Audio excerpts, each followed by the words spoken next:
with that, over to you, Tom. No, he tells me. I'm Tony, I'm an addict. Tony. Thanks, and it's really nice to come to a meeting now, and I only know he, and then but it's just that kind of NA warmth, if you like, you know what I mean? I just feel like I'm in the biggest gang in town, and it's great, you know. And it's step 8 when Ian told me and everything, and the really weird thing is we've got a mutual friend who's my sponsor, and he said to me, can you come to the Brixton meeting tonight? There's some kind of speaker jam on. I said, no, Westy's got me out near Essex somewhere. I think it's near Newbury. And Tolly said, oh yeah, he asked me to share, but I told him it's too far. And I thought, you're my sponsor. You know what I mean? And he goes, I have to spend time with my wife to come out with that. I said, you'll get him in the summer when the weather's nice.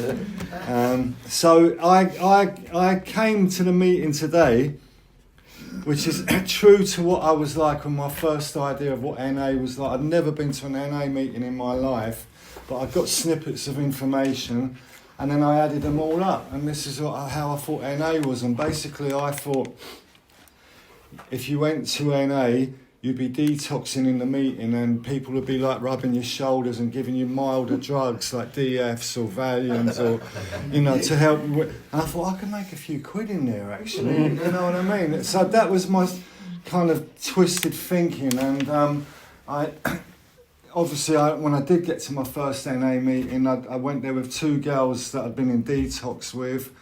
The wall colours was the same as this one, and I was saying to Dave earlier, every time I go to these places, they must have a deal with the Magnolia or whatever it is.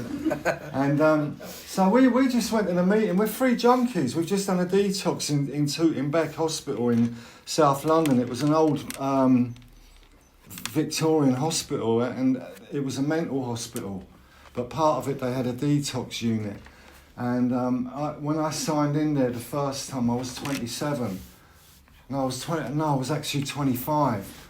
And but I had to sign in voluntarily that I was mental. And I said, well, I ain't mental. I'm a cool junkie. I listen to the Velvet Underground and stuff like that.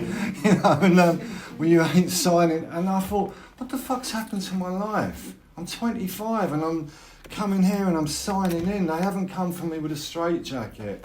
But I was desperate and I had to get clean. So anyway, from there, we went. Me and these 2 girls, we did the NA meeting, and we got there late, and it was a well-heeled meeting. It was up in Kings Road, up in Chelsea, and I looked around the meeting. I missed the chair. I missed the whole chair. The 2 guys were sat here like you and me are now, and people were sharing real pain from the floor, and I was feeling sorry for them. I was like, looking at them, fucking hell, that guy, shit, they're having a really hard season. I've got gouge burns in my trousers, the heels are hanging off my shoes. And then the 2 guys that were like looking at them weren't saying it, and they're just going, next. And I thought, fucking NA's cold, man. These people are saying things and you're not consoling them. And then one guy had 2 women either side of him, and he was like in tears about something. And then I saw these women rubbing his shoulders, and I thought, oh, it's like that, is it? That's how it works. So I've got the twisted mind of an addict, and I'm making up what NA is about. And of course, when I finally did surrender, because I got back in that detox, and then I got to NA, and then, you know, I struggled for the first 90 days. I did use every day. I didn't use my drug of choice. I thought I was doing really well. Now, what I want to relate to, coming here today, never been here in my life. I thought, all right, Central Line, Newbury Park. I've done a chair before in Wanstead. Ian's come to meet me. I've visioned that we're 10 minutes away from the tube station. And I'm like, it took us an hour. And like, we're chatting away, and I'm like, fucking hell, where are we going? I'm sitting. And I was so touched by that. That was such a lovely NA thing to do, to come and meet me and get me here. And I said, I doubt if you're going to get Brixton tonight, you know. So again, I had no information, but I made it all up. So in regards to that, I better share on step 8 before I get stopped. So I've gone to my meetings. I've got an attitude because I'm angry. I'm really pissed off. I'm pissed off that I can't control my using. I'm pissed off that I can't contain it and then maybe have weekend use-ups, because that was my plan.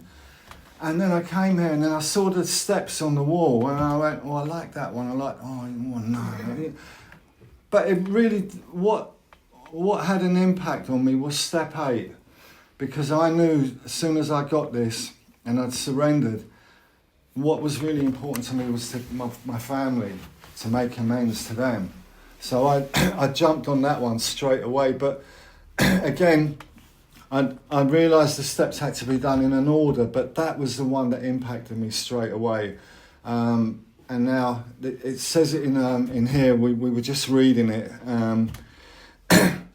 Trying to do a step 8 without thinking about a step 9. I don't know about you guys. I found that really, really difficult, because I knew who I'd made amends to, and with some clarity and some clean time, I thought I knew even more people that I'd made amends to, and maybe my behaviour was off key, or I was dismissive, or I dropped them out, or I let them down, and I had to decipher that was actually amends. You know what I mean? That it was, what I did was hurtful, even though I didn't mean to. But the family was important, because now I've been doing this a long time, and I never had children, but my friends have got children, my brothers have got kids, and I can't imagine what it'd be like for a parent wondering, where the fuck is my son tonight and my daughter? Are they in a using house? Have they got a needle stuck in them? You know.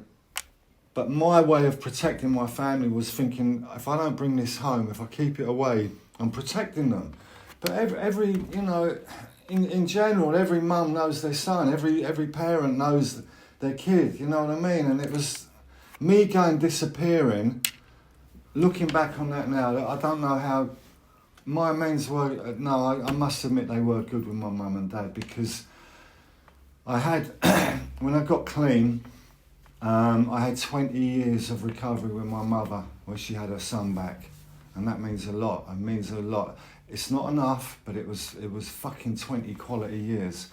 And then my father, bless his soul, I had 25 years with him. That I was back as a son, and that's all they ever wanted from me. So that step 8 really, really helped me. You know, it wasn't just a step 8. That was not homework, but that's what I had to admit. You guys helped me. This thing helped me. This community that we have, this kind of gang that we have, that we help each other, and others that walked before me. You know, and listening to them and trying to work out to make my amends. I know it's not step 9, but I must admit, with a lot of my step 9 work, I had a result, I had a touch, because the people I was making amends to, they still fucking loved me, you know, and they said, if this is recording, I'm swearing a lot, sorry. But I was thinking they're going to say, you did this, you did that, you owe me this, blah, blah, blah, you know, and all they said, are you okay now? I went, well, yeah, I do NA meetings, and they said, well, everything's fine. I said, yeah, but I've got to make amends to you, you know, and they said it's fine. And there was another guy that I'd made amends to, and I told him I do this thing in NA, and we make amends and to the people that we've harmed. And he was knocking back a beer. He said, Tony, do me one favour. I said, what's it? He goes, don't ever harm me again. And he gave me a hug, you know. So what I'm trying to say is the step 8 and doing it and thinking about, oh my God, if I go near that guy, they'll kill me, or if I go near them, they'll shame me in public. But I had to free myself from the past, and that's what it is. It's a freeing step. And the reason why I believe now that they're in an order is because to go out and try and do all of that, if you haven't really got yourself, you know, with your step 4 and your step 5, if you haven't checked yourself out, you could be creating more harm. Especially, you know, God forbid, but if you were to have a relapse, you know, and then it's like, oh no, he's off running again. And my mother, I really wanted her to, I ended up having my NA birthday on the same day as my clean time birthday. To cut a long story short, I didn't know about keyrings and medallions. I kept relapsing in the first 90 days, drinking, smoking weed, that kind of stuff, but not using grade A's. And so I fucking lost my chain of thought there. But yeah, so I was coming up to 27 at the time, and I thought, why don't I try and get clean for my birthday? Because, you know, what's happening in my NA meetings is I started to feel like people are like, this guy doesn't want to do treatment, he doesn't want to listen. He comes to the meetings, that's the statement. I was going to the meetings still, but he wants to do it his way. And I started to think like they're going to be like, well, this is our meeting tonight. Oh, that's Tony, he's our drunk in the corner. And it was like, I felt like maybe I'm bad for their image, you know. So anyway, it fell on my NA birthday, fell on my real birthday, and then a year later and it's like, wow, I've got a double birthday. So my mother would always send me a birthday card and everything, and but didn't acknowledge my clean time. Because in my mother's mind, it's like, this NA thing is a cult. He'll be up and running, he'll be going again. It would be like when I was younger, when I was like a punk or a skinhead or like whatever fashion or cult I was into, or dyed hair, going home with green hair and all, you know. She'd be like, how long will this last, this NA thing, you know what I mean?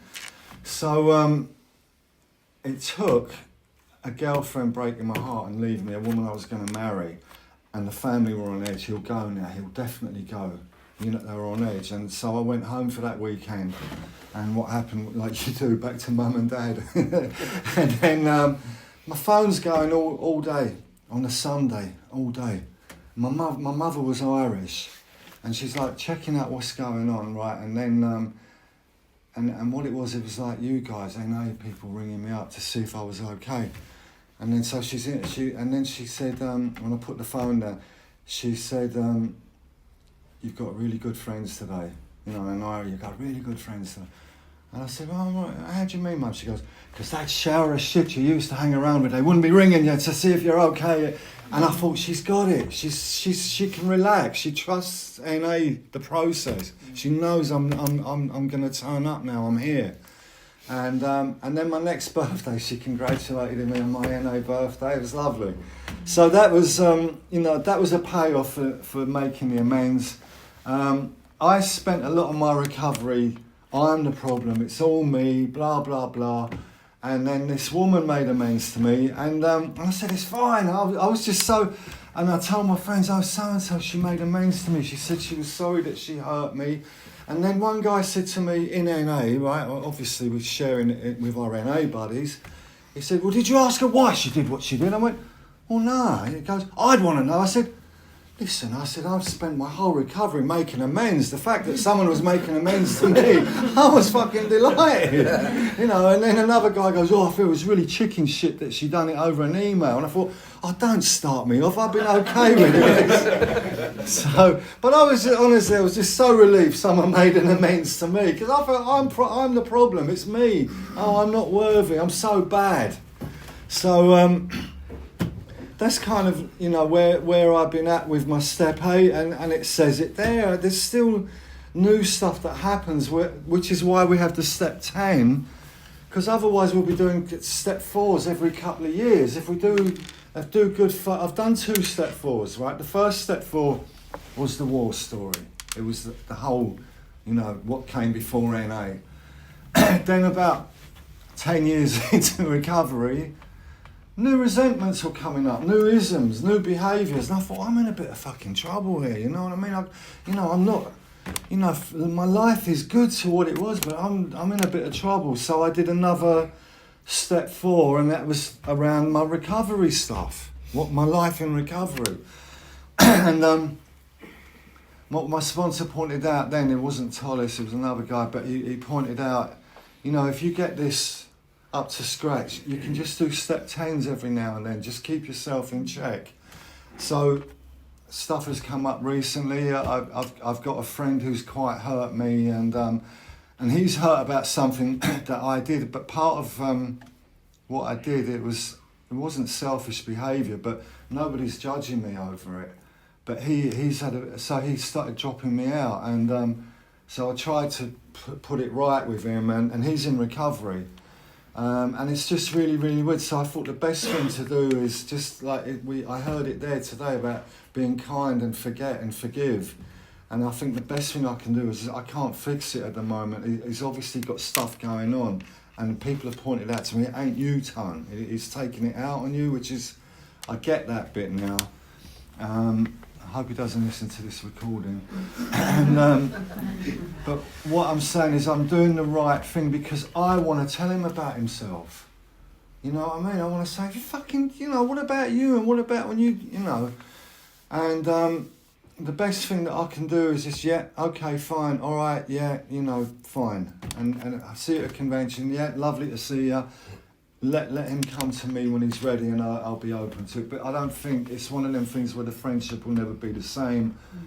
But look at my part in it. I've just got to stay to my part, which is the step 8. You know, if I've caused him harm, then I need to know what it is or what's got him. But I don't need to like try and fix him or get him to fix me. So that's current. That's what's going on now, right? And that's where the step 8 is obviously in my life currently. I don't know. I don't really know what else to say on step 8 because you know what I've got to say is basically what I've followed there and in our literature. But what my understanding of the steps is, I don't treat them like an exam. Like when I was younger and really keen, and I had the wonderment of NA. I thought it was like homework, and I get it. It's not when I say homework, I mean like an exam. If I do that right, then I've passed that exam. It's not a fucking exam. It's just to give me a bit more of a manageable or peaceful mind or way of living, or that I don't have to use ever again. I can get through what's going on for me, and let's have it right. You know, when you do come here and you get it, it's great, and you know. All the wonderful things that can happen to you, you suddenly forget about when the shit things happen, whether it's divorce, grieving, loss of employment, health issues. You know, life on life's terms, we stay clean through that stuff. That's, you know, fair play to us, because that's not easy, you know what I mean? I used to think, once you're clean, you could be a millionaire. And yeah, some people do become millionaires, but it isn't all the rosy stuff. It's like we got to face life on life's terms.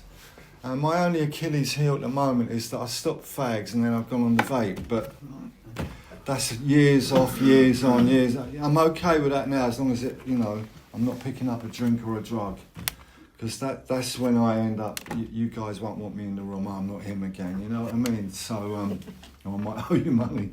So yeah, it's really good to be here. Thanks for asking me, and I hope I've helped someone today, guys. Thank you. Thanks. Thanks, Tony.